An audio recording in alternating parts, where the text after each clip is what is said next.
looked up to Jonathan from an early age. Though, I think it's important to tell Jonathan right now that I've looked up to a lot of people. Mainly because I am 4 foot tall. So don't worry about it.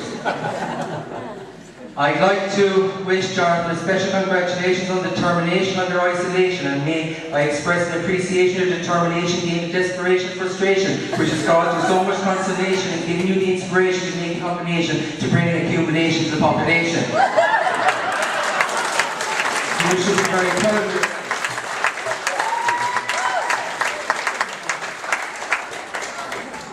However, I'm slightly confused about my title. If I am best man, then why is Donna marrying Jonathan? So I reflected on this for a few days, and I think it's better to say that I'm the best man, but Jonathan is the better one. Jonathan is the better one for many reasons, most notably his generosity, with him donating his body to science, and preserving his body when in college with alcohol. Secondly, he's a very loyal person. He is a Liverpool fan after all. A team that has done nothing but disappoint him, betray his hopes and dreams for the past 5 years. If that's anything to go back on, you don't have to do anything for the next 5 years.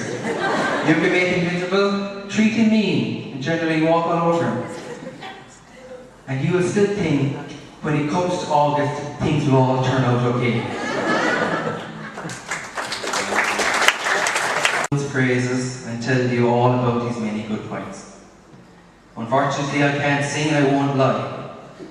So I best get on with it. A thing that I suppose, funny enough, that a couple have often been compared to as a fine wine. Men are like a fine wine for many reasons. Men are like a fine wine. They start out like grapes, and it is your job, Donna, to stamp on Jonathan until he matures into something that you would have at your dinner table.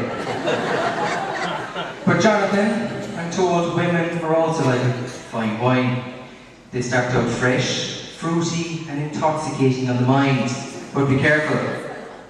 They could go sour and vinegary with age, and could eventually end with a headache. But I don't think it's going to happen to you. Now, this morning was very worrying. We were standing at the very top of the altar, and we were waiting for Donna to come up. And she came up in her glory, and when she got to the top, I was very worried. She kept saying, "I'll alter him. I'll alter him. I'll alter him." Right? And I mean, I was worried. And Jonathan was worried. We were all worried. Now, you'd be wondering, why does she want to alter him? I mean, the words went around my head, kept going around, until I asked Sean. So I went over to Sean after and I said, "Listen, she wants to alter Jonathan. That's not a good sign on their first day of becoming husband and wife." But she told me, a few days before the wedding, Donna was very nervous. Donna was a bit confused and trying to remember everything. But Sean had a few words of wisdom for her. First she said, "I, the place you will walk up to get married. Altar, the place you'll get married. And hymn, the beautiful songs you'll be listening to throughout the Mass." So Jonathan, not to worry, you're fine. She's not altering you at all. Self-restraint and control. It'll develop in you a sense of responsibility, fair play, and so many other qualities you would need if you stayed single. Now that you are married, I think it's important to let you in on a secret, Donna. No matter where you are, man rules the roost. And remember it. But unfortunately, Jonathan, woman rules the rooster.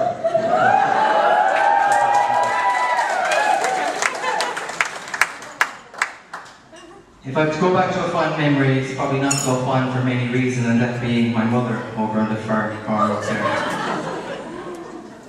But Jonathan and I often play ball on the front lawn, and I'll take you back to a crucial game which happened on the 16th of June 1997. It was injury time and a crucial between two rivals in a home derby. The score was 2-2. Then an opportunity arose to score the winning goal, so I shot the ball hard towards the top corner. It went wide, and in doing so, flew in through the living room window and decided to land in my mother's lap, who, by the way, was not goalkeeper. Agnes ran out like a scalded cat, a face like thunder, and a fist like Thor.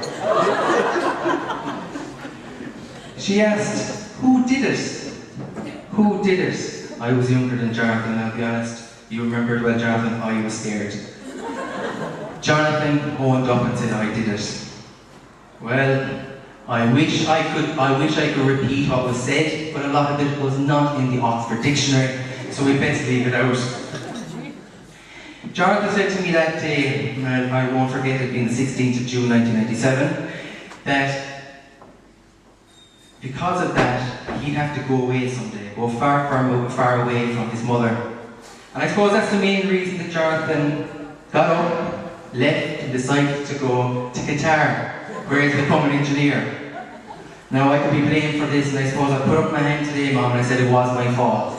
But, on the upside, I provided every single one of the family with a great holiday destination.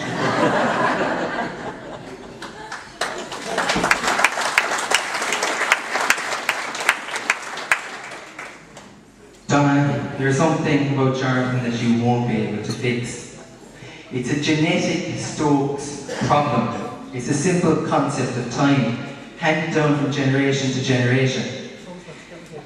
He has never been good with time, making his stag party almost 24 hours late due to a so-called confusing time delay.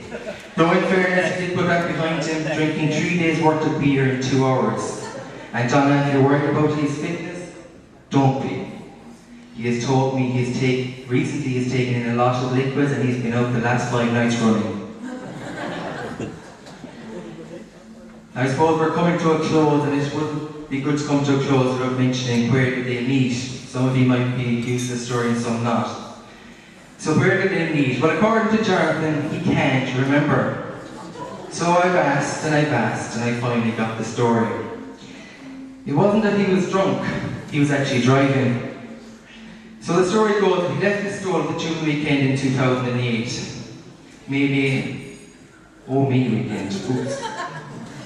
Yeah, because that was when the rally was on. He was on the way to the rally of the Lakes in Killarney. And Jonathan was on the way and he hit a bump on the road. The Jeep bounced, as it does. Being called Jeep boy, I suppose it would have to. And it bounced into a field. The next oncoming car came on, and who was in it but Donna? Donna hopped out and ran over to the Jeep to find a very, very unconscious Jonathan. Now, in fairness to Donna, first aider under her belt ran over to give him the kiss of life. 20 minutes later, still giving the kiss of life. Luckily, Jonathan woke up and he says, "Are you single?" Followed with, "Do you want to go to Killarney with me?" Well, from that day forward, they had been absolutely inseparable. It wasn't long after until we were introduced to Donna, and from that day, she has become a part of the family. With her witty humour, kindness has us all won over. Donna is warm, loving, caring, fun, and a generous person. The kind of person that puts everyone in a good mood. She deserves a good husband. So thankfully, Jonathan, you married her before the right man did. We wish you well. From your first meeting, your time has been swell. It began on a road not so far away, but the Lakes of Killarney has had the final say. It was love at first sight, as everyone can see. You've grown happier together, like the pod of a pea. When Jonathan met Donna, his world was complete. Now she simply smiles at the sound of his feet. But the road has lengthened, and Qatar you will go, to that warm sun and that fuzzy glow. Your friends will all miss you, and there's no doubt in that, but really they're jealous of all that you got. You're happy together, and now it is clear, You won't need a beer to overcome your fears.